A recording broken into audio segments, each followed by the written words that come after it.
Essa aula, ela é uma aula inaugural, digamos, que foi o nome dado, né? Mas ela é uma aula estrutural também, para mim, da forma como eu montei o curso. No sentido de que eu vou apresentar aqui algumas premissas que são norteadoras do curso de uma maneira geral. É interessante que ela seja gravada e que ela vá ficar disponibilizada, porque vocês podem retomar essas premissas que são importantes. Então, ela é uma aula inaugural e estrutural. Eu pensei no primeiro tempo em pensar o que é essa modalidade de encontro entre a gente, isso que se nomeia um curso online, né? Porque eu estou acostumada a dar cursos presenciais, né? E existe uma diferença entre cursos online e cursos presenciais. Existe um amplo debate sobre isso atualmente entre educadores, pedagogos. Eu não vou fazer um debate num sentido tão específico, mas das questões que me ocorreram em relação a essas modalidades distintas de transmissão. Eu uso mais o termo transmissão do que ensinar e aprender, e vocês vão entender ao longo do percurso dessa aula, porque eu vou insistir mais nessa ideia de transmissão, porque vai finalizar num convite que eu faço a todos sobre a forma de interação entre a gente no curso. Bem,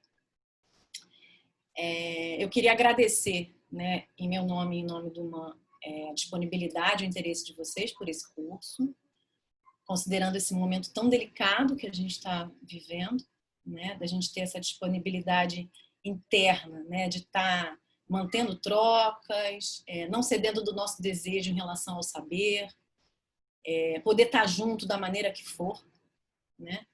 Eu acho que isso representa alguma coisa importante para a gente manter a nossa sanidade mental nesse momento que a gente está passando, de tantas intercorrências de diversas ordens, né? Não só sanitárias, né? Não só clínicas, mas políticas também. Eu fiquei pensando, né, sobre os desafios que representariam para mim um curso online, e eu depois fiquei pensando se de fato eles eram um desafio, dada toda essa situação, né, e de como que eu ia fazer para sustentar o meu desejo de estar presente aqui, de dar esse curso online. Então, quero compartilhar primeiro com vocês algumas informações sobre o curso, né, que as informações, as inscrições do curso eles já estão abertas, vocês podem acessar o site do MAN. Eu vou até compartilhar aqui com vocês, vou tentar, porque isso tudo aqui é muito novo para mim. Por exemplo, eu estava aqui com com o site do MAN para compartilhar para vocês, agora não estou encontrando, mas tudo bem. Bom, vocês lá no site, vocês podem entrar no site, man.org.br, na aba cursos, clicar no curso Arte e Psicanálise, e lá vocês vão ter informações sobre o curso, vai ter um e-mail para vocês poderem tirar dúvidas, caso vocês não consigam tirar essas dúvidas aqui mesmo comigo, nesse nosso primeiro encontro. O curso, na verdade, o curso vai ter duração de 1h30, essa aula inaugural provavelmente vai ter esse tempo também. Jorge já lembrou que está sendo feita uma gravação para o YouTube, então quem não ficar à vontade de ter sua imagem veiculada, pode desligar a câmera sem nenhum problema.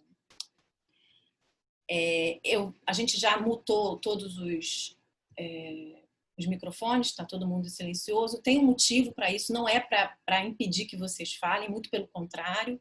Eu tenho um modo de transmissão, uma metodologia que estimula bastante a participação de todos, sobretudo através da fala.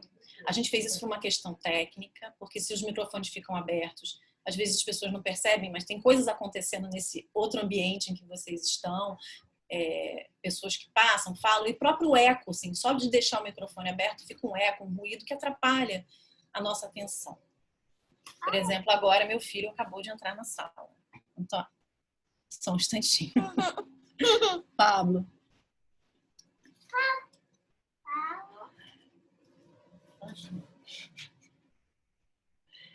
Eu tenho um filho de 2 anos e às vezes isso acontece.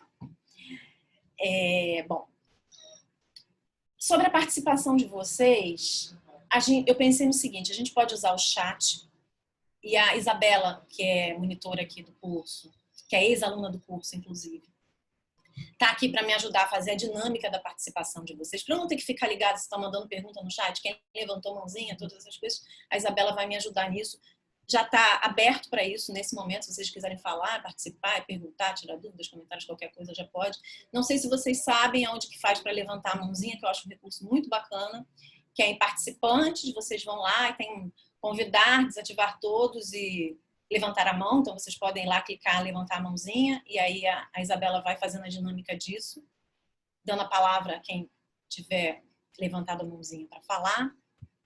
Depois é legal desativar essa ferramenta, porque senão fica lá como se você ficasse o tempo todo, ei, quero falar, né?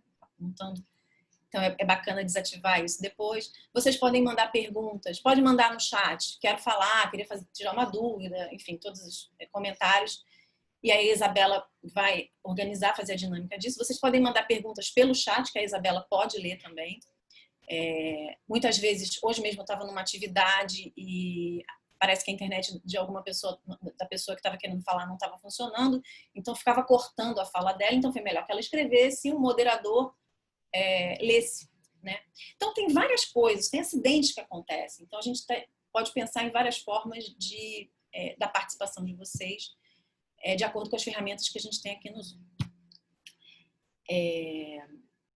Quanto ao uso da câmera, bom, hoje tem essa peculiaridade, que vai ser uma aula que está sendo gravada, vai ficar disponível no YouTube. Mas, de uma maneira geral, o que eu pensei é que a câmera vai ficar aberta ou fechada a critério de cada um, né?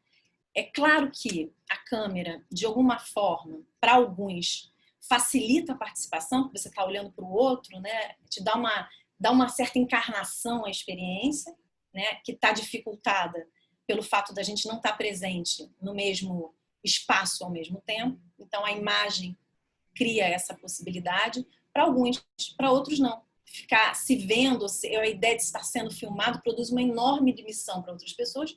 Isso não é um fenômeno atual, do fato da gente estar usando muito esse tipo de ferramenta. Tem pessoas que travam diante das câmeras ou quando vai tirar uma fotografia, enfim, né?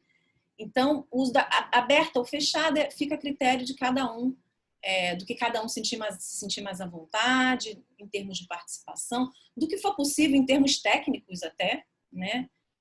Muitas vezes a câmera aberta dificulta algumas coisas.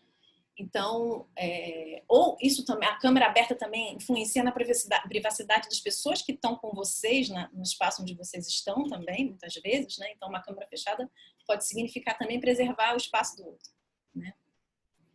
Então, tem todas essas variáveis que estão aí em jogo, né?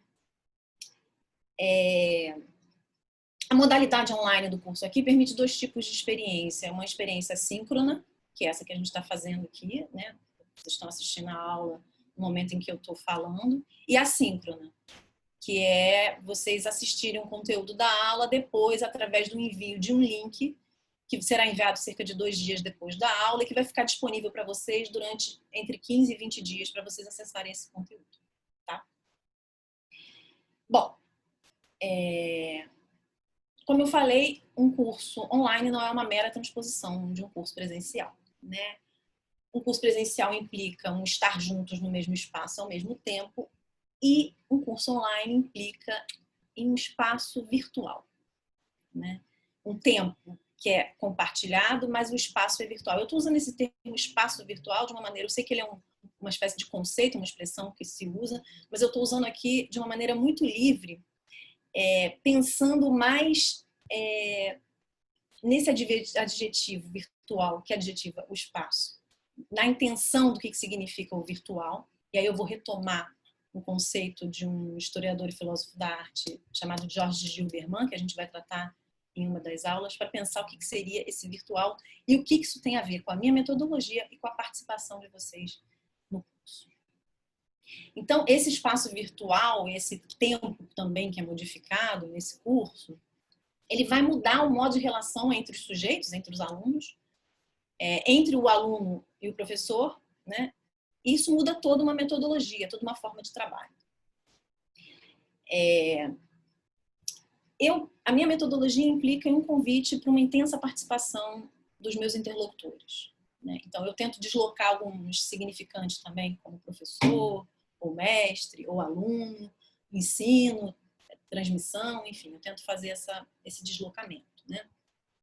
E essa participação, eu percebo, eu tenho dado aula, esse curso no Monday de 2016, ela vai acontecendo de maneira espontânea, né? No próprio curso das trocas, que a presença do corpo e da fala no mesmo espaço-tempo facilita, né?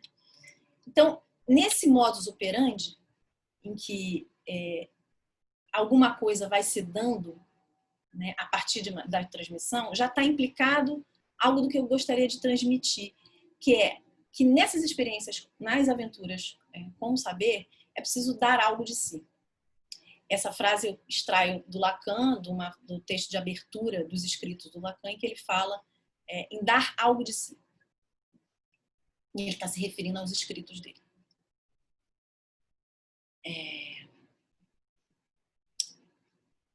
Mas, então, como que eu vou produzir, né? Como produzir essa intenção, essa minha intenção, que busca evocar a reflexão de cada um, esse algo de si, né? De cada um, numa experiência que parece dificultar esse fluxo de trocas, essa livre associação de ideias entre nós, né? Que a fala e o corpo presente parecem facilitar. A resposta que eu me dei para isso foi justamente trabalhar o sentido da palavra virtual, né?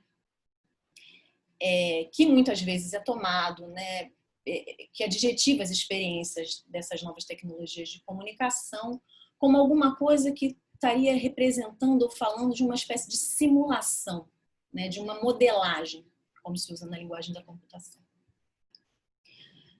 E aqui a gente poderia até discutir esse caráter de simulação da realidade virtual, uma vez que os sujeitos podem se apropriar daquilo com tanta propriedade, né, que esse caráter de simulação ele fica um pouco problemático. Isso poderia até dialogar um pouco, pensando aqui agora, com a ideia de uma realidade psíquica, como a proposta pelo Freud, por exemplo.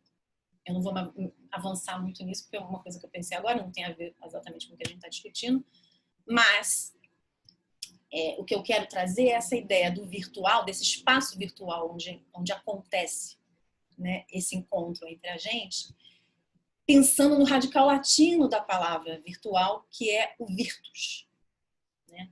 O virtus como aquilo que está em potência, como que está latente, como a possibilidade, né? Que é justamente o virtual, a ideia de virtual evocada pelo Didi Huberman num livro chamado Diante da Imagem. Que apresenta essa ideia do virtual como potência, potência para. A latência, ele está falando do sentido das imagens, que a imagem é mais do que visualidade, ela tem uma virtualidade, né? Uma potência para desconstruir sentidos já estabelecidos. Então, virtual como potência, né? É nesse sentido que eu estou pensando no espaço virtual, como potência. E como potência, eu esbarro de novo na questão do algo de si, que foi uma coisa que eu fiquei pensando se daria certo nas condições em que a gente se encontra hoje. Em que a vida foi meia revirada, embora tudo isso que a gente está, todas essas ferramentas que a gente tem à disposição agora, que invadiram, né, as nossas vidas, e que nós tivemos que tomar como uma questão de necessidade de comunicação, de interação entre a gente, nesse momento de isolamento, elas já estivessem aí, e para muitas pessoas, de forma bastante massiva, né? Eu fiquei pensando, esses novos modos de relação, essa nova vida, né? Eu não estou falando aí dessa ideia de novo normal, porque eu tenho várias questões com essa ideia, mas isso que a gente está vivendo agora exige demais, porque os WhatsApps da vida, todas essas ferramentas que a gente tem usado, elas estabelecem uma outra relação entre os sujeitos com a questão do tempo, por exemplo. Então, parece que tudo está muito acelerado, né? Quando você está na frente de uma pessoa, você faz uma pergunta, ou quando você telefona, enfim, o telefone convencional permite que o outro não atenda, e você sabe que o outro não atendeu, né? O WhatsApp não, a mensagem sempre chega, né? Só que o que a gente às vezes esquece de entender é que nem sempre aquele sujeito está disponível para respondê-lo, ou não quer responder naquele momento. Mas isso vai criando uma certa urgência, né, na gente, e vai criando um tempo muito acelerado. E eu pensei, será que é possível fazer esse convite para que essas pessoas deem algo de si nesse momento tão atribulado das nossas experiências? Eu resolvi arriscar. Eu resolvi arriscar em função do virtual como potência. E aí é a minha aposta. E para essa participação, para isso que eu chamo de algo de si, dar algo de si nesse curso exige uma leitura. Exige não só uma leitura, exige mais. Exige o que eu chamo de uma experiência com o texto.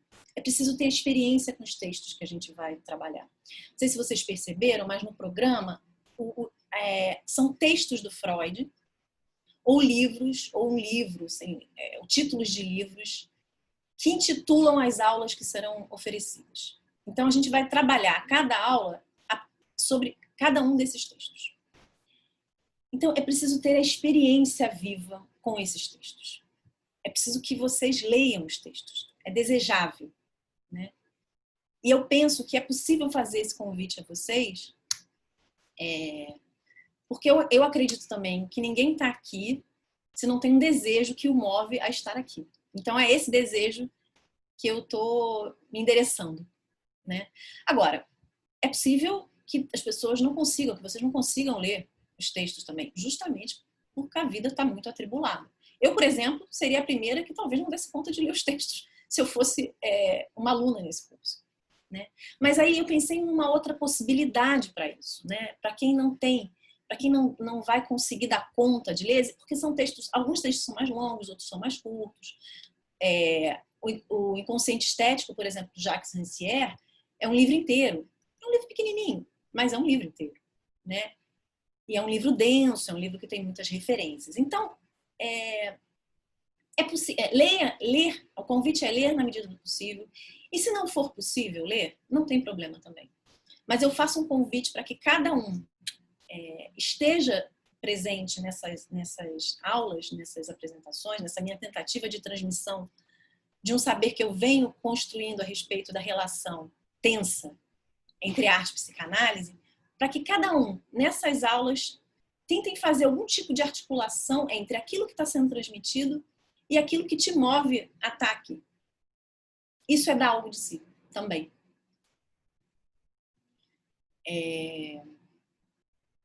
Ok, então a ideia é essa, o algo de si é isso. Se não for possível ler o livro, ler o texto e participar das aulas, enfim, que esteja numa espécie de atmosfera ou no horizonte do curso, uma conexão entre o que te move, o que te fez procurar um curso sobre arte e psicanálise e as coisas que estão sendo debatidas aqui.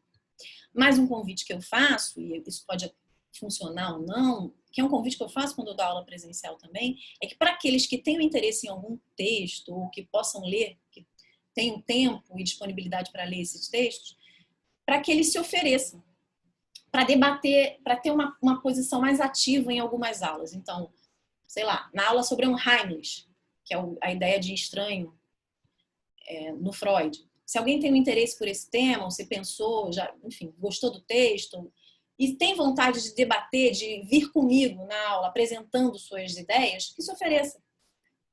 Esse espaço está aberto para isso também. Bom,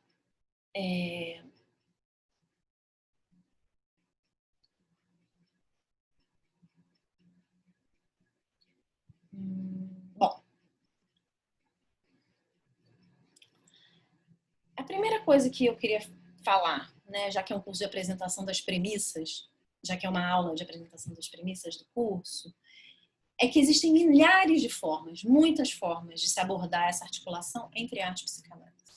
Tá? Existem várias maneiras de entrar nesse campo que eu chamo de campo de tensão.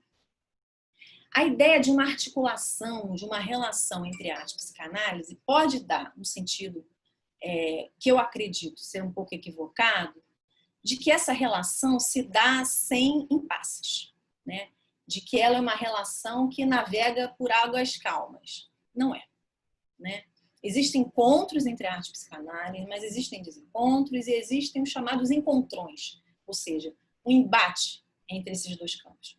isso é importante que a gente já tenha também no nosso horizonte, né, como orientação de qual caminho que eu vou seguir aqui. Encontrão também no sentido de que um saber interroga o outro. Então, a interlocução é nesse sentido, eu prefiro até usar esse termo, né, interlocução entre arte e psicanálise, no sentido que são saberes que se interrogam. Obviamente, essa é uma maneira de pensar essa articulação. É a maneira como eu penso, orientada pelo ensino de Lacan, né? Pela leitura que o Lacan faz do Freud. Essa é uma orientação. Então, existem milhares de formas de você pensar essa articulação. A que eu faço, e a que eu vou querer transmitir aqui para vocês, é dessa leitura que o Lacan faz do Freud.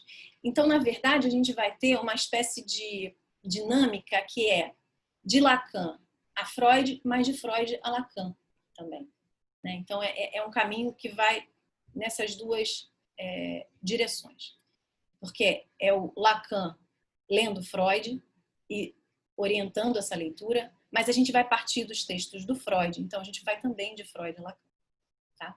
Inclusive, vamos, mais ao final do curso, ler um capítulo do Seminário 11, que é um quadro, né, que é um texto do Lacan, um momento do ensino do Lacan em que ele vai se debruçar sobre a arte. É um dos diferentes momentos. Eu escolhi um momento para pensar, para trazer um pouco mais no vivo do texto do Lacan, como é que ele articula essa questão. Acho importante ter essa experiência de leitura também do texto lacaniano.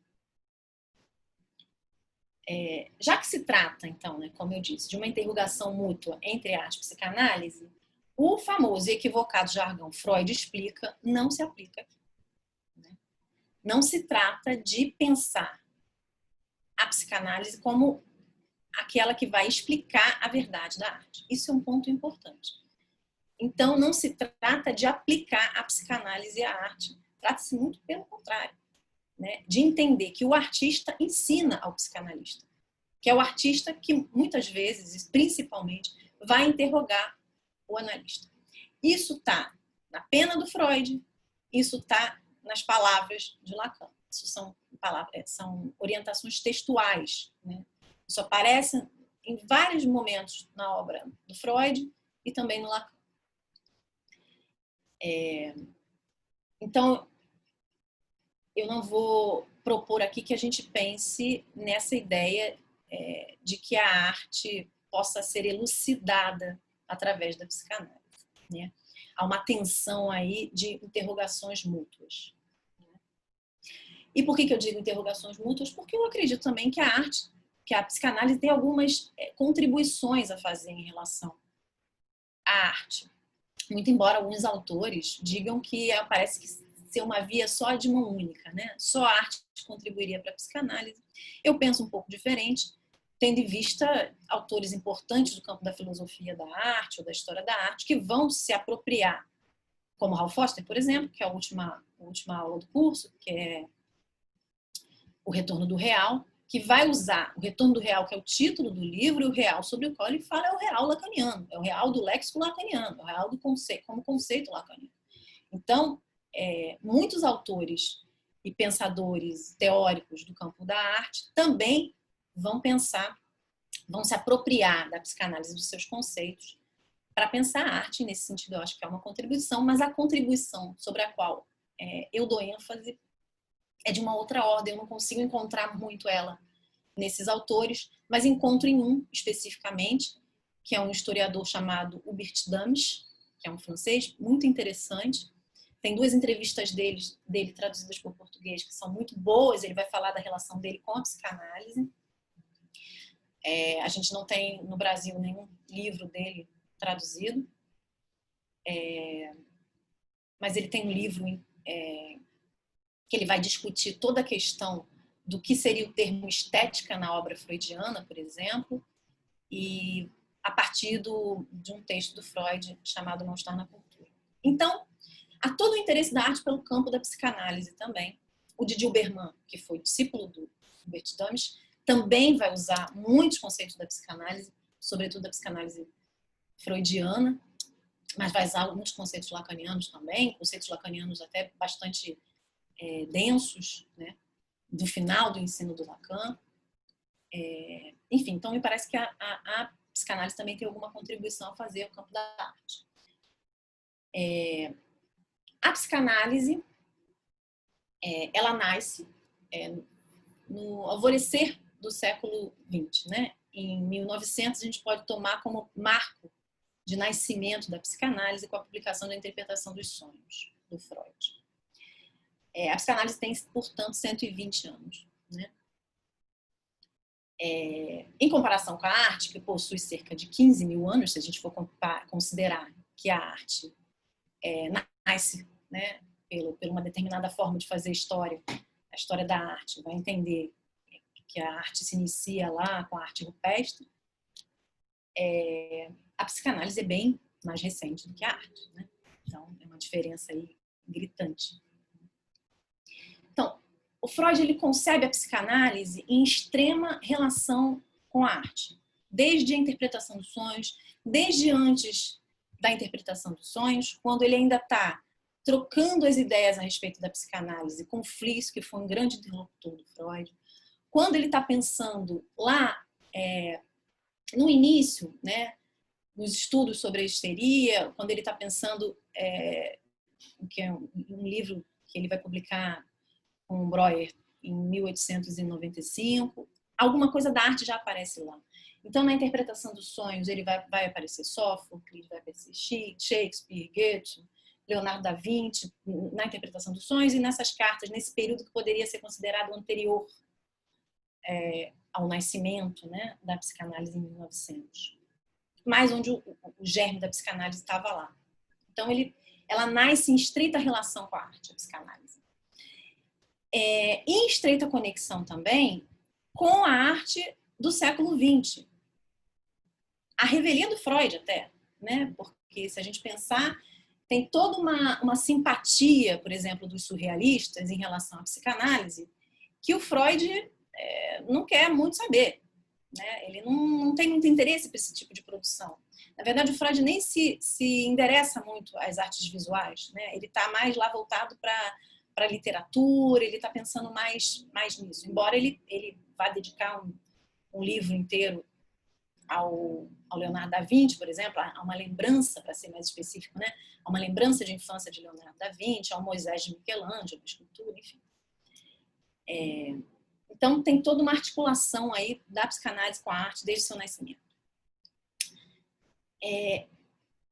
Eu gosto de fazer duas perguntas para tentar introduzir de que lugar eu uso, né? Eu penso esses dois termos, né? Esses dois saberes, né? A arte e a psicanálise. A primeira delas é o que é arte? E a segunda, o que é a psicanálise? A pergunta o que é a arte, ela pode parecer até meio boba, né? Meio ingênua, né? No sentido de que a arte é algo que ela não se entrega a um sentido único, universal, duradouro. A gente sabe que a concepção de arte ela muda, né? Mas essa pergunta, o que é arte, ela é uma pergunta que, da minha concepção, ela movimenta o próprio campo da arte. A arte é um tipo de produção que se interroga a si mesma o tempo todo. Ela faz uma espécie de dobra sobre si, né? Então, me parece que essa pergunta não é tão obsoleta, o que é a arte. E aí, numa dessas entrevistas que eu falei para vocês do Hubert Dames, as pessoas estão perguntando para ele qual é a relação que ele tem com a psicanálise, por que a psicanálise, digamos assim, né?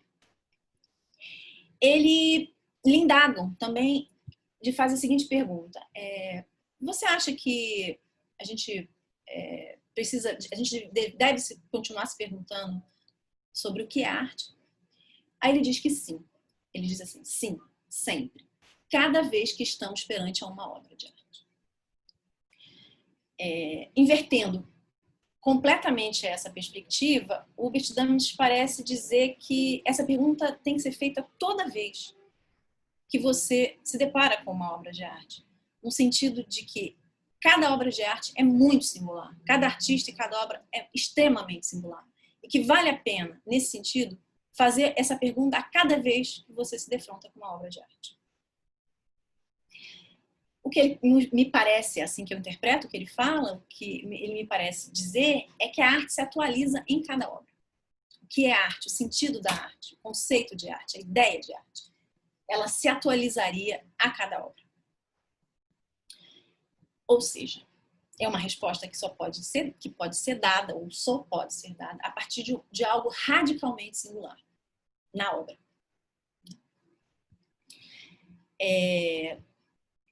O Lyotard, que é um filósofo francês, ele tem uma frase a respeito disso que é muito interessante também, que ele disse que, em princípio, as obras de arte não são governadas por regras já estabelecidas e não podem ser julgadas mediante a nenhum juízo predeterminado.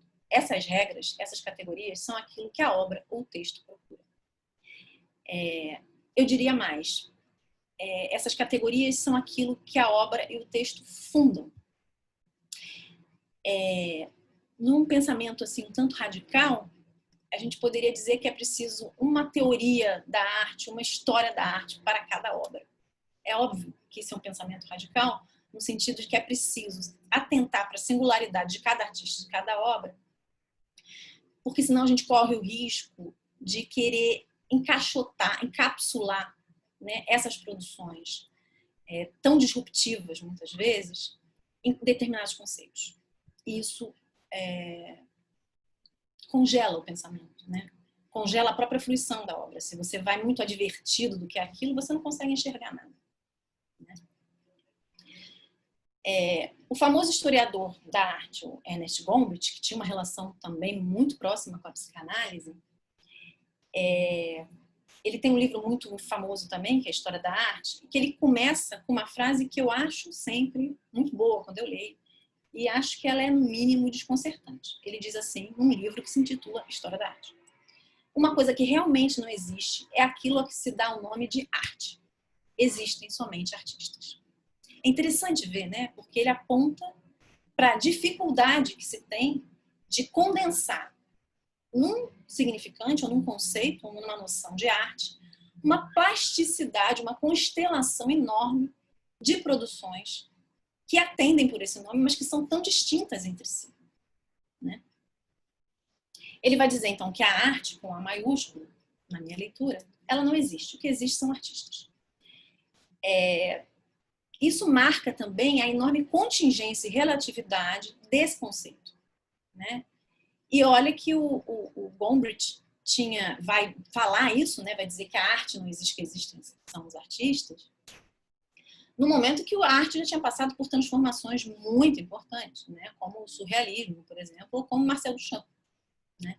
Então, ela já essa ideia, né, dessa contingência do conceito, dessa relatividade do que seria o conceito, ela já tá muito marcada. Né? E aí, só para a gente ter uma ideia disso, para imaginarizar um pouco a ideia do que seria essa contingência, essa relatividade, essa dificuldade de colocar sobre o mesmo conceito produções tão díspares, eu quero compartilhar com vocês. Aqui, peraí. Deixa eu. Gente, talvez eu demore um pouco para fazer isso, porque é a primeira vez que eu estou fazendo, mas já vai. Achei. Vamos lá.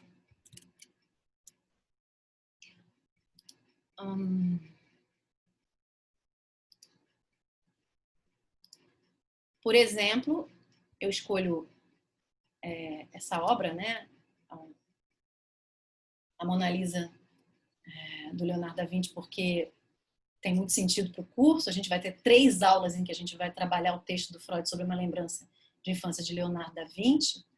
Então, de um lado, a obra de Leonardo e de outro, o que faz Duchamp com esse mesmo trabalho. Quer dizer, é possível pensar, são dois momentos da arte muito distintos, né? Olha, são formas de pensar o que seria a arte de forma muito díspares, né? Daí, talvez, a necessidade e a dificuldade de foi um ato falho. Bom, a necessidade e a dificuldade. Mas, primeiro, a dificuldade de se condensar ou se definir o que é arte, e também a necessidade de se definir, porque o não sentido é alguma coisa que nos angustia muito, né? Então a gente se apega ao saber para apaziguar, né, as nossas angústias, que são frutos de um não saber, né? Pois então,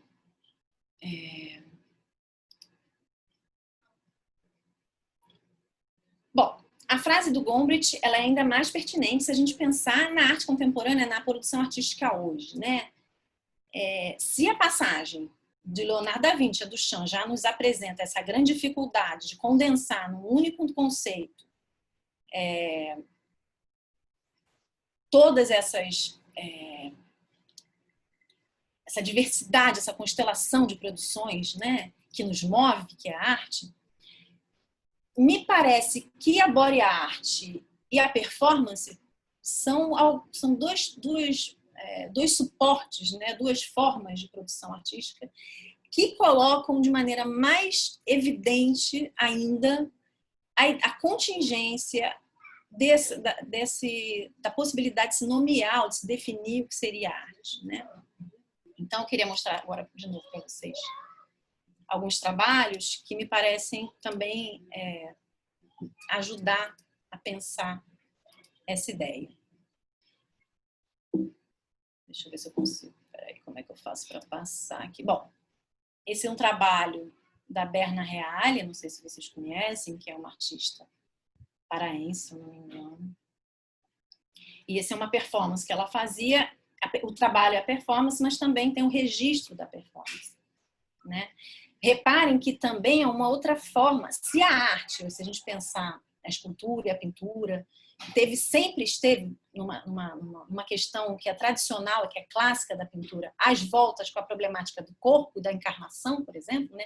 Da representação do corpo, o que pensar de uma performance em que o próprio corpo da artista está presente de uma forma muito, muito específica, né? Oferecido de uma forma, quer dizer, se a pintura mais figurativa, né, vai apresentar questões do sujeito em relação ao corpo, o que pensar de um trabalho como esse, em que é o corpo mesmo do artista que está em questão, né? Essa é uma outra performance da Berna Reale também, em que ela vai pela cidade, né, pendurada, assim. E é uma performance, também são registros da performance. Esse é um outro trabalho dela. Muitas vezes as pessoas não conseguem entender que isso é arte, né? Quantas vezes a gente já ouviu, não exatamente esse trabalho, mas não sei vocês, mas já ouviram em alguma exposição as pessoas falando, pô, mas isso é arte? Pô, isso até meu filho faz, né? As pessoas têm essa ideia, uma noção ainda muito idealizada da arte, muito atravessada por uma ideia do artista que vem e da produção artística que vem desde lá do Renascimento, né? Com a ideia da visualidade, da beleza, da boa forma, né? Da materialidade do objeto da arte, né? Essa é uma outra performance dela, no lixão. Aqui a gente tem uma artista chamada Orlan, que ela faz uma série de intervenções cirúrgicas no próprio corpo, e ela faz toda uma performance, ela registra toda essa mudança corporal, né? Aqui dá para ver um pouco a passagem, né, o que ela vai fazendo, isso é um registro do trabalho, dessa performance dela, e ela coloca próteses, dá para ver, vocês devem estar vendo, tem nessa imagem que ela está com óculos redondo cinza, que ela coloca a prótese, ela retira, enfim, ela vai fazendo uma série de intervenções no corpo. E essa aqui é uma artista carioca chamada Márcia X, e essa é o registro também de uma performance dela.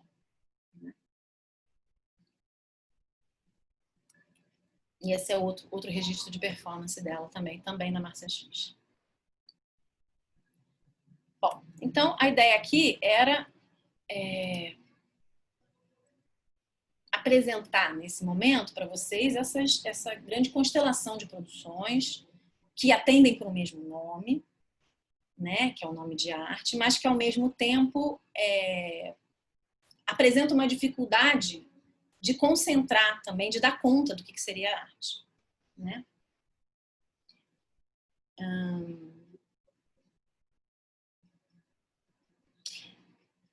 Tem um livro muito interessante de um crítico de arte mineiro, mas que há muito tempo mora no Rio de Janeiro, chamado Frederico Moraes, não sei se vocês conhecem o livro, que é Arte é aquilo que eu e você chamamos de arte. 801 definições do conceito da ideia de arte. Quer dizer, não é que não exista a possibilidade de se definir a arte, é que pode se definir de muitas maneiras. Eu acho muito interessante o subtítulo do livro, né? 801 formas de definição da arte. Então, não é que não dá para dizer, é porque dá para dizer de diversas maneiras, né? Na introdução desse livro, Frederico Moraes diz que o Mário de Andrade, que foi um importante articulador da Semana de 22, ele diz: devo confessar preliminarmente que eu não sei o que é belo e nem sei o que é arte. E o Frederico Moraes, ele diz que é uma confissão surpreendente para ele, né? Que já que vinha de um sujeito que havia definido a arte diversas vezes de diferentes maneiras.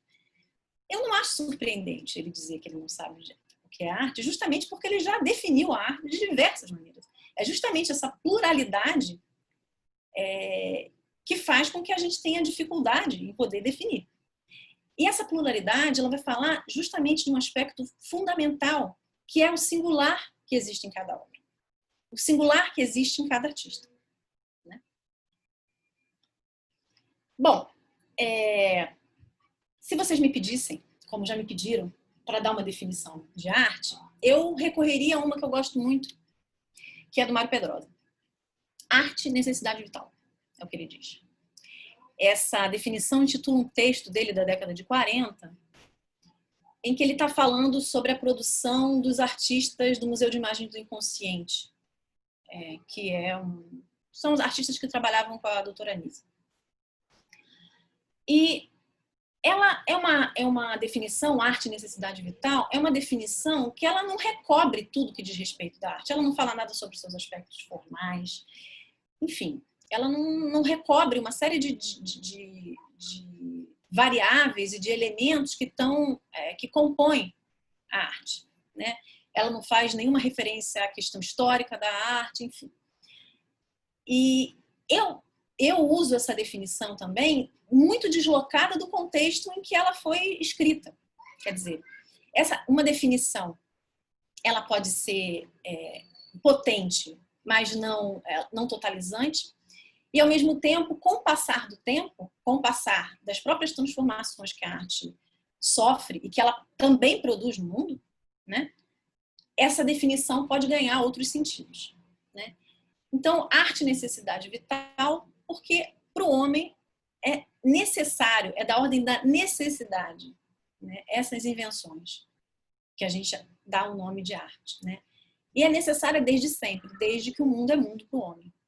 Né? Bom, agora vamos passar para a segunda pergunta, que é o que é a psicanálise? E eu extraí aqui uma definição, dentre as várias que o Lacan dá ao longo do seu ensino, que está num livro chamado Meu Ensino, foi publicado com esse título, né? Ele diz que a psicanálise é uma chance de voltar a partir. Eu acho essa definição muito bonita. E eu queria... vamos ver, assim, eu queria compartilhar um extrato, um trecho de um filme chamado Rendezvous chez Lacan, que é um filme de depoimentos de analisandos do Lacan sobre a experiência analítica, sobre as suas experiências de análise com Lacan. Tem uma analisanda dele que faz um breve depoimento que eu acho que sintetiza ou que nos ajuda a entender essa ideia de que a psicanálise é uma chance de voltar a partir. Então eu vou compartilhar esse trecho do filme com vocês.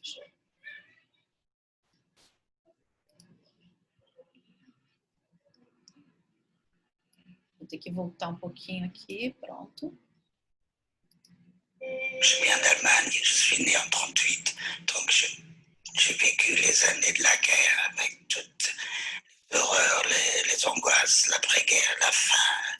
Desculpa, gente, desculpa. Vocês conseguiram ler o início das legendas? Porque acho que o meu cursor ficou em cima, não sei se vocês conseguiram. Não conseguiram, né? Eu vou voltar, tá? Deixa eu ver aqui. Eu anotei quando é que ela começa a falar.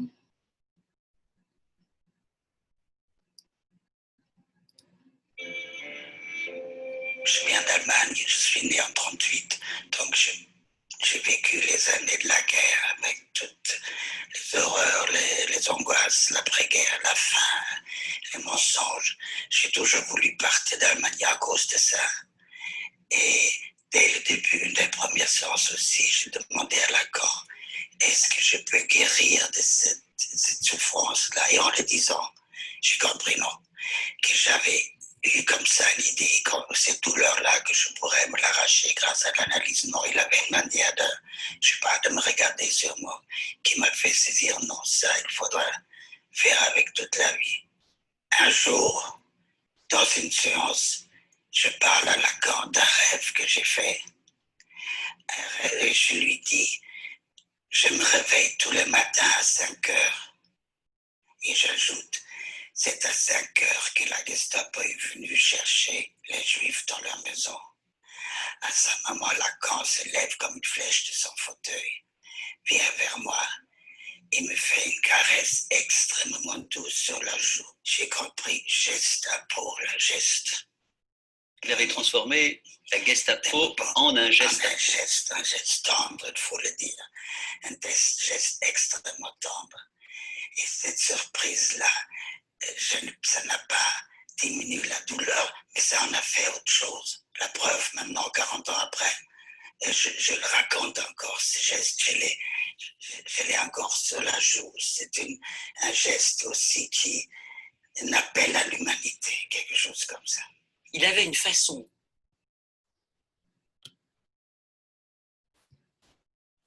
Bom, eu acho que esse trecho do filme, depois se vocês quiserem assistir esse filme, ele é muito interessante, está disponível no YouTube, legendado em português, ele Encontros com Lacan, né? Rendezvous chez Lacan. E aí tem vários depoimentos. Alguém falou, é lindo esse filme, é lindo mesmo, eu também acho. Isso é a psicanálise, e talvez uma ideia da psicanálise muito distinta da ideia que ficou muito naturalizada de um analista muito neutro, que nada fala, né, que some. Quer dizer, esse depoimento da Suzanne é muito interessante porque tem uma intervenção corporal do Lacan, né? Que não é só uma intervenção de ir lá e tocar no rosto, é um salto que se dá da cadeira e um gesto. Bom, vamos tentar esmiuçar e entender o que isso tem a ver com uma chance de voltar a partir, né? A Suzanne relata ao Lacan um sonho, ou seja, uma formação do inconsciente, né? E nesse sonho, ela vai dizer que ela acorda sempre às 5 da manhã, que era a hora, e aí ela associa, que era a hora que a Gestapo entrava na casa dos judeus. O Lacan extrai esse significante Gestapo, né, que não é para Suzanne meramente a polícia política e assassina nazista, era para ela algo a mais, algo que fazia parte da sua história, que havia marcado ela em sua carne, no seu corpo, que produzia dela um sofrimento, inclusive, que havia levado a fazer análise. E ela tinha essa questão, era uma questão que ela provavelmente já tinha colocado para o Lacan, porque ela vai dizer que ela pergunta para ele, né, se ela poderia se livrar desse sofrimento, né? E ele pega esse significante e torce ele de alguma maneira, né? Na possibilidade que a língua francesa teria de Gestapo ou Gestapo, né? Ele vai transformar isso numa outra coisa, né? Ele vai transformar isso num gesto que também toca nessa carne marcada por essa Gestapo, que produz o sofrimento e o mal-estar dessa pessoa, da Suzanne. E ele também na carne vai fazer uma subversão, digamos assim, desse significante. que para ela chama de apelo à humanidade. Ele apresenta para ela, me parece, ele faz essa torção de uma possibilidade de dar algum destino outro a essa marca que a acompanhava e que produzia sofrimento nela por tanto tempo. O mais interessante, e aí eu acho que tem uma coisa importante a respeito da psicanálise, é que ela diz isso não diminuiu o meu sofrimento. O que aponta para a ideia de cura da psicanálise como uma outra coisa, né? Ela diz isso não diminuiu o meu sofrimento, mas modificou. Isso é muito importante, né? E ela diz, prova é que 40 anos depois, eu ainda sinto esse gesto no meu rosto. Quer dizer, é uma outra marca que fica também, mas que isso poderia não ter dado em nada. Nada garante que o que o Lacan fez produziria esse efeito. Ele, obviamente, deve ter feito um cálculo, né? Mas ela consentiu naquilo que ele fez, na interpretação que ele dá, e ela consegue também fazer esse deslocamento, né? De uma modificação do sofrimento, né? Não diminuição, mas uma modificação, né? Que permite a ela seguir. Permite a ela seguir. Uma chance de voltar a partir. É nesse sentido que eu interpreto essa frase do Lacan, né? A psicanálise é isso, uma chance de voltar a partir, uma chance de voltar a tirar essa fixidez de determinados significantes que produzem sofrimento, né? E transformar a vida, essa apropriação da vida numa outra coisa, né? Só um instante.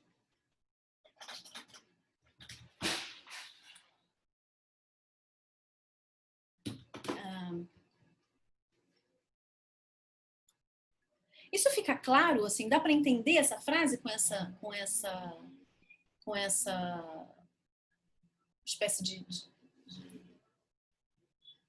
com esse relato, né, com esse testemunho, né, que essa mulher faz, né?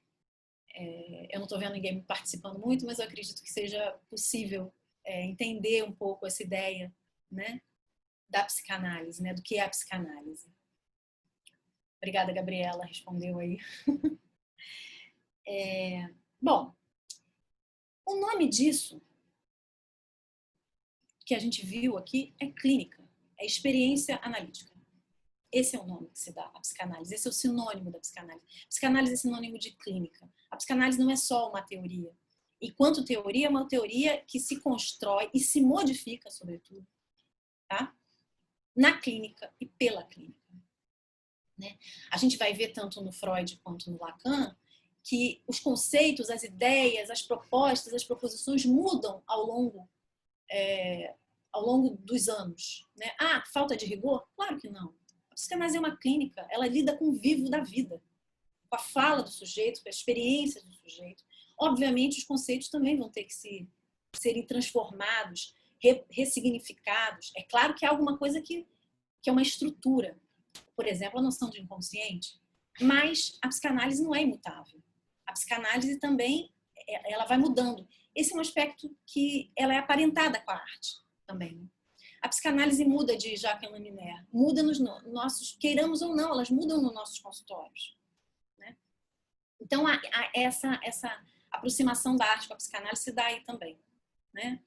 A psicanálise não é una, no sentido de que há muitas leituras, muitas escolas, e dentro das escolas há muitas leituras diferentes, né? E também porque há uma transformação, é uma ressignificação, há uma problematização dos próprios conceitos por conta da clínica. Por conta da clínica, por conta da singularidade de cada sujeito que endereça sua fala a um analista. Há um singular em cada sujeito também, e é com isso que a psicanálise trabalha, com esse radical singular. O Lacan dizia que quando você abrir a porta e você já souber o que vai dizer para o seu paciente, manda ele voltar outro dia, porque tem alguma coisa errada. Você não sabe, é preciso que ele diga. É preciso que o sujeito possa falar. O saber está do lado do sujeito, né? Ainda que ele não saiba, né? Ainda que seja um saber inconsciente, né? Então, vocês devem ter reparado que eu usei esse termo singular, singular, singular, singular várias vezes quando eu falava sobre arte. E agora é o mesmo singular que aparece aqui. O mesmo singular não, mas é o singular que aparece como aquilo que define a experiência psicanalítica, né? É uma ênfase no singular. Já respondendo um pouco para frente, eu queria falar, não estou seguindo muito o roteiro do que eu fiz, porque eu também vou falando numa associação livre aqui. Me parece que essa ênfase no singular é justamente a maior contribuição da psicanálise para a arte. Atentar para essa ideia um pouco radical de que para artista e até mesmo para cada obra é preciso uma nova teoria. Uma nova teorização, uma nova forma de pensar. Está aberto a pensar que uma obra ou um artista pode desconstruir todo um sistema de pensamento, que não se invalida, porque ele pode servir para pensar outros sujeitos, outras obras, outros artistas. Mas artistas que inauguram formas, sistemas, teorizações, né? É preciso estar aberto para isso. Eu acho que a psicanálise, o aspecto clínico e fundamental da psicanálise aponta justamente para isso. Agora, vejam bem, quando eu falo que é preciso tomar a psicanálise em seu aspecto clínico, que para mim é sinônimo singular, eu não estou de maneira nenhuma dizendo que é preciso botar artistas e obras no divã para serem analisados como tal qual se faz com um sujeito que fala e ouve. Né? Não se trata disso. Não se trata mesmo. Né? A ideia é poder pensar cada obra e cada artista em seu singular e não interpretar a modo de uma análise. É disso que se trata.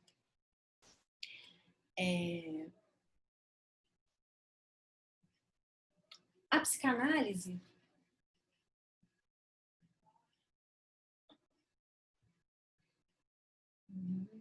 deixa eu só, como eu passei muito aqui do meu roteiro, eu estou voltando a ele.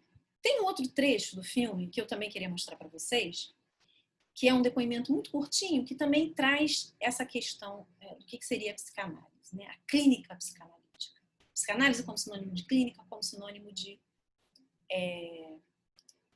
do singular, da ênfase no singular. Peraí, deixa eu pegar lá.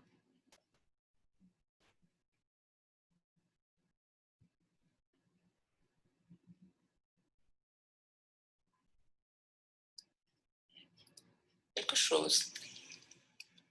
Aujourd'hui, vous êtes marié, vous avez 2 enfants, mais à l'époque de votre analyse, vous étiez prêtre. Qu'est-ce qui s'est donc passé avec Lacan? Il a provoqué une espèce de scission entre un idéal auquel j'étais né et j'avais tenu depuis que j'étais petit. Il faut penser que je suis entré au couvent que j'avais 10 ans et ordonné prêtre à 25. Il a fait une coupure entre cet idéal et ce qui m'était comme passion, comme ma passion. La psychanalyse vous a détaché de l'Église, elle vous a également détaché de Dieu? C'est bizarre, c'est resté la même chose. J'ai douté avant, je doute maintenant. Alors Lacan, il était du côté de la dureté. Eu deveria ter falado uma coisa antes para localizar vocês. O de Tchatcha, ele era padre. Não sei se nessa parte aparece isso. Mas olha que interessante. Eu duvidava antes e duvido agora. Me parece, né, que essa frase vai dizer também dessa ideia do voltar a partir. Né? A análise, parece, fez com que esse sujeito pudesse se deparar com uma verdade com a qual ele não queria. Que era a sua dúvida em relação a Deus. Que já estava lá. Ele poderia ter seguido uma vida inteira como padre, mas essa dúvida já estava lá. Ela não foi... Isso é um aspecto interessante da experiência analítica, né? Se deparar com algo que já estava lá, mas que não era possível para o sujeito enfrentar, encarar, por motivos diversos. Né? Então, espero que com esses trechos eu possa ter dado um pouco da ideia do que eu considero a psicanálise, da importância, né, do singular na experiência psicanalítica, da clínica, da ideia da clínica e do singular, e de como a gente pode pensar essa clínica incluída, né? De que maneira a clínica se inclui nessa relação entre arte e psicanálise, que é através dessa ideia do singular. Né? A gente vai ver como é que o Freud vai fazendo isso nos textos dele. E qual é o lugar dos artistas e de suas obras para Freud e para a constituição da psicanálise? Essa é uma pergunta fundamental, né? Esses artistas, eles são testemunhos, vejam bem, eles não ilustram, eles são testemunhos do inconsciente descoberto por Freud a partir da sua experiência clínica. Essa é uma ideia interessante que está no Lacan também, mas está também no Jacques Rancière, que é um livro bastante crítico sobre o inconsciente freudiano, mas que se inicia dessa maneira, né? O lugar da arte dos artistas, das obras dos artistas para a psicanálise, é o lugar de um testemunho do inconsciente descoberto por Freud.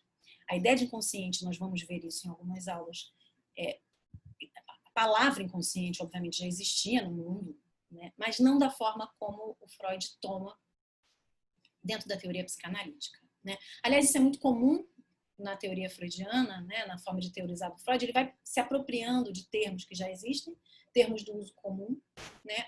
Para constituir conceitos. E o lugar da psicanálise, quer dizer, além dos artistas de suas obras serem um testemunho desse inconsciente que o Freud estava descobrindo ao escutar as suas pacientes histéricas, sobretudo, a arte e os artistas permitem ao Freud transmitir isso que ele estava descobrindo. Transmitir algo do funcionamento do inconsciente. Então, a arte tem, para a psicanálise, um lugar de transmissão. Nesse sentido, é que os artistas ensinam ao psicanalista. E não só isso, tem um terceiro ponto, né? Eles eram interlocutores interessantes para o Freud porque eles questionavam Freud. Eles não deixavam a teoria se assentar, né? Era uma maneira, era uma forma, era um texto, tem esse lugar de testemunho, tem esse lugar de transmissão e tem esse lugar de interrogação, né? Eram os bons amigos de Freud que os interrogavam. Os bons amigos é porque o Freud recebe uma solicitação de que ele diga os melhores escritores, melhores livros, ele fala disso como os bons amigos, né? Bom, eu queria, agora a gente já está se encaminhando para o final, eu queria apresentar para vocês a minha ideia de que, e vocês vendo, né, no esqueminha que eu apresentei para vocês, que esses textos, né, em que o Freud vai trabalhar obras e artistas, não são textos em que Freud está tentando constituir uma teoria estética psicanalítica, né? Nem o Lacan nem o Freud tinham essa pretensão. O Lacan fala isso claramente, né? O Freud também, em alguns textos, não tão claramente, mas em alguns textos ele vai dizer que essa também não é a ideia dele, né? Então, essas produções desses textos em que o Freud vai recorrer a artistas e obras, elas estão inseridas dentro de uma agenda, digamos assim, de um objetivo de pensar a clínica. Esses textos estão muito articulados à questão clínica, né? Quando a gente bota eles em cronologia, a gente consegue entender um pouco melhor isso, né? Como o texto do Leonardo conversa com o caso clínico do Rães, e depois vai levar Lacan a escrever sobre isso no final do Seminário 4, enfim. Tem toda uma articulação. O próprio Freud vai dizer que ele volta a pensar e tem um estímulo para escrever sobre a lembrança de infância de Leonardo da Vinci. Olha que coisa singular, é uma lembrança de infância. Não é exatamente sobre o Leonardo da Vinci que ele está escrevendo, né? É sobre uma lembrança de infância de Leonardo da Vinci.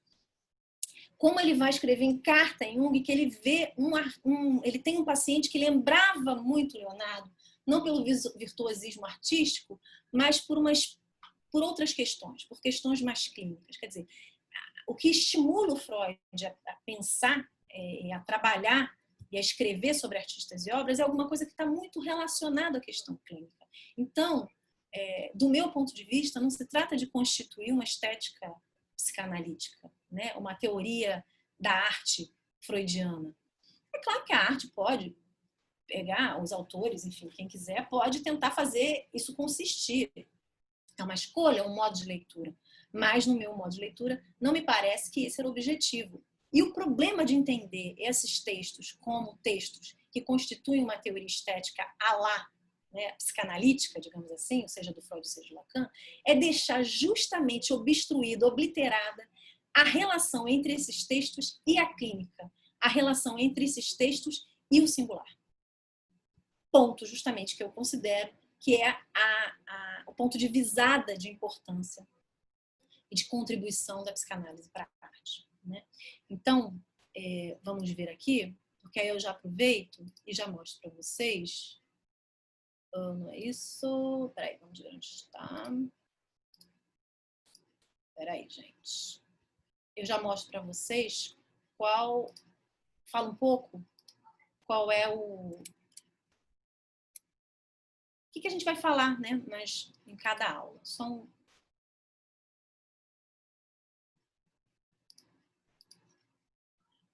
tentando achar aqui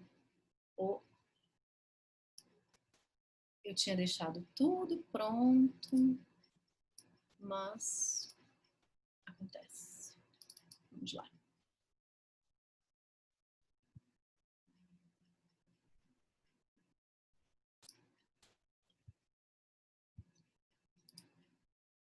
Olá.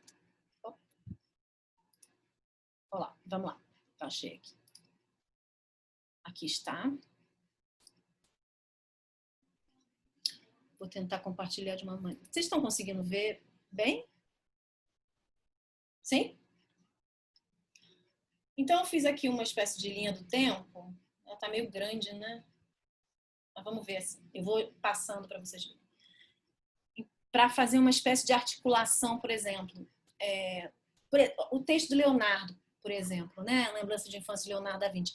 Vocês vão ver aqui que tem vários textos, eu só escolhi alguns para poder mostrar para vocês melhor essa cronologia e mostrar para vocês como esses textos sobre artistas e obras estão em estreita ligação com textos e questões da clínica e questões técnicas da psicanálise. Os textos que estão em caixa alta e sublinhados são textos que a gente vai trabalhar, de fato. Os outros são textos que nos ajudam a fazer essas balizas, né? Então, em 1893-95, com um estudo sobre a histeria, e o caso Anaó, por exemplo, que é um caso famoso, importante, o caso Príncipes da Psicanálise, que é um caso atendido por Breuer, e ele já tem alguma coisa que o Freud vai falar sobre as fantasias histéricas e a sublimação e a criação artística, na verdade. Nas cartas ao Flies, ele vai falar bastante sobre isso também. Na interpretação dos sonhos, como eu falei para vocês, né, tem muitos exemplos que remetem à questão da arte.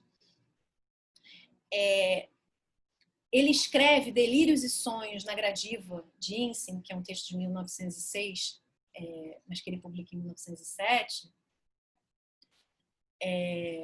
Na mesma época em que ele está escrevendo, por exemplo, o caso Dora, os 3 ensaios sobre a teoria da sexualidade. Quer dizer, a gente vai vendo que tem muita articulação com o que ele está pensando naquele momento, né? O Poeta e o Fantasiar, por exemplo, que é um texto em que ele vai falar sobre o brincar, né? Um texto que ele começa pensando a atividade poética com a questão da criança, do brincar na criança. É um texto que está sendo produzido na mesma época em que o texto sobre as teorias sexuais das crianças. Quer dizer, e também na mesma época de 3 ensaios já tinha sido publicado, né? Uma Lembrança de Infância de Leonardo da Vinci, entre o Pequeno Hans e o caso Schreber, né?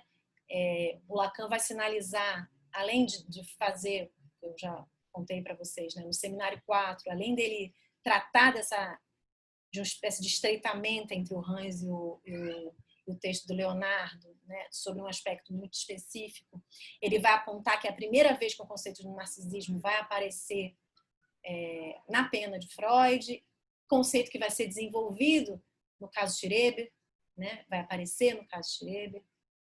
Quer dizer, tem muitas relações entre os textos e essas relações são importantes de serem pensadas. Tem um livro muito interessante para quem quiser se aprofundar um pouco nessa questão e entender o quanto esses textos sobre a arte estão inseridos e incrustados nessa questão clínica, que é o Transmitir a Psicanálise hoje, Freud e Lacan, Transmitir a Psicanálise, Freud e Lacan hoje, do Henrique Porte, que é um livro muito interessante que ele fala sobre isso. Moisés de Michelangelo, que vai ter muito a ver com a questão com totem e tabu também. Enfim, isso era uma maneira da gente visualizar um pouco como esses textos aparecem, né, em momentos em que o Freud está trabalhando questões muito importantes da clínica. Eu estou com dificuldade eu mesma de ver o finalzinho aqui, mas deixa eu trazer para cá.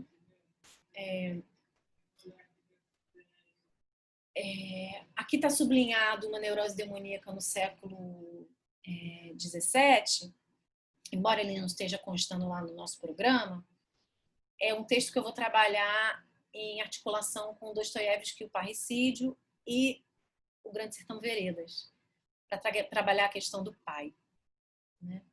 O Prêmio Goethe aqui também está sublinhado, embora não esteja no nosso programa, mas ele vai ser trabalhado junto com uma lembrança de infância em Poesia e Verdade, que é um texto sobre o Goethe. Olha que interessante, né? Uma lembrança de infância de Leonardo da Vinci, uma lembrança de infância em Poesia e Verdade. São textos completamente distintos em termos de objetivo. Poderia dar uma ideia de que o Freud vai repetir, né, com Goethe aquilo que ele fez com Leonardo, mas ele não faz isso, ele vai abordar a coisa por um outro aspecto, bastante clínico também. É um texto que aparece em muitos extratos de casos clínicos do Freud, e a lembrança de infância vai ser trabalhada de uma outra maneira também. Isso me faz pensar também que é uma coisa que eu penso, e a gente vai poder trabalhar isso lendo o texto, trabalhando o texto. Por isso, para mim, é tão importante que vocês leiam os textos e tenham experiências com ele, que aquilo que Freud faz com o texto Uma Lembrança de Infância de Leonardo da Vinci, que foi extremamente criticado, inclusive por psicanalistas, tem uma bibliografia gigantesca sobre esse texto, sobretudo depois da crítica que o Shapiro faz, 40 e poucos anos depois, uma crítica contundente, que a gente vai ler também. Me parece que aquilo que o Freud faz nesse texto só cabe fazer em Leonardo. Não é um modelo do que se deve fazer quando um psicanalista ou quando um teórico da arte se aproxima de um artista usando as ferramentas, os conceitos da psicanálise. Então, o texto Uma Lembrança de Infância, de Leonardo da Vinci, e o que o Freud faz com isso é alguma coisa que só cabe a esse texto e aquelas obras. Então, não se trata de um modelo, né? Nesse sentido que eu falo que o Freud trabalha a partir de um singular. Se ele pode ser pensado como um norte, como uma orientação de trabalho, é um norte e uma orientação de trabalho pelo singular. Agora, muitos psicanalistas tomaram como modelo, isso é verdade, né? O que causou uma série de problemas, a gente vai ver isso na aula específica sobre esse texto. Peraí, como é que eu vou para cá? Bom, eu queria saber agora, a gente já está próximo do fim, se alguém gostaria de falar alguma coisa. Ninguém levantou a mão, pelo menos eu não vi. Se alguém queria tirar alguma dúvida sobre o funcionamento do curso, enfim, perguntar alguma coisa, qualquer coisa. Se alguém gostaria de falar algo.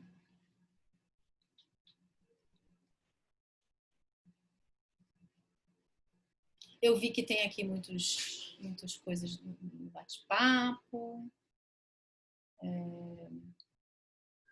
Perguntas sobre referências, né?